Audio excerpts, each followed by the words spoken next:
Avec sa coque grise, ses 194 mètres de long et ses 27 mètres de large, il ne passe pas inaperçu.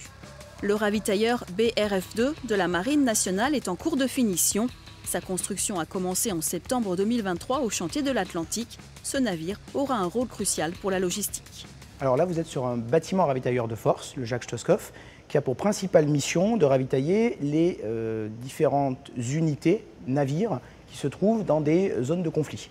C'est un cordon ombilical entre la terre et les navires, et il va les ravitailler en carburant, en rechange, en vivres, pour leur permettre de durer dans le temps. Depuis le début, un équipage d'armement travaille à bord pour sa prise en main. Ils sont une soixantaine de marins, comme le quartier-maître première classe Julien. À bord, on a 2 canons de 40 mm. Sinon, du coup, on a des lance-missiles et on a plusieurs postes, on va dire, pour mettre des armes d'infanterie. Ça change énormément, on va dire, de ce que j'ai fait. C'est la première fois que je fais déjà un ravitailleur et surtout un bâtiment qui a un armement.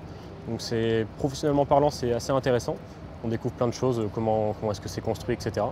Donc c'est plutôt enrichissant, je trouve. Est-ce que c'est un gros bateau quand même ou quoi?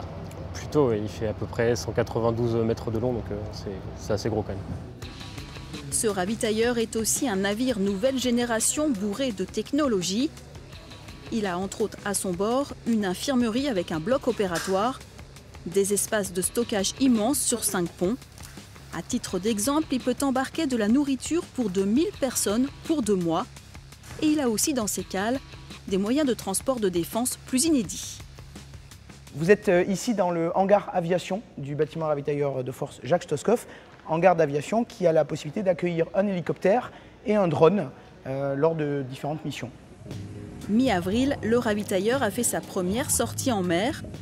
3 jours d'essais de propulsion et de manœuvrabilité, un moment clé dans la vie de ce bâtiment de la Marine nationale.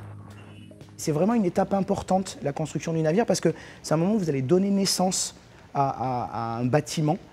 Et c'est une fois dans la vie du navire. Et donc vous allez vous attacher au navire et vous allez tout faire pour que justement vous arriviez à respecter les délais et que ça corresponde aux besoins, à notre besoin à nous, Marine nationale.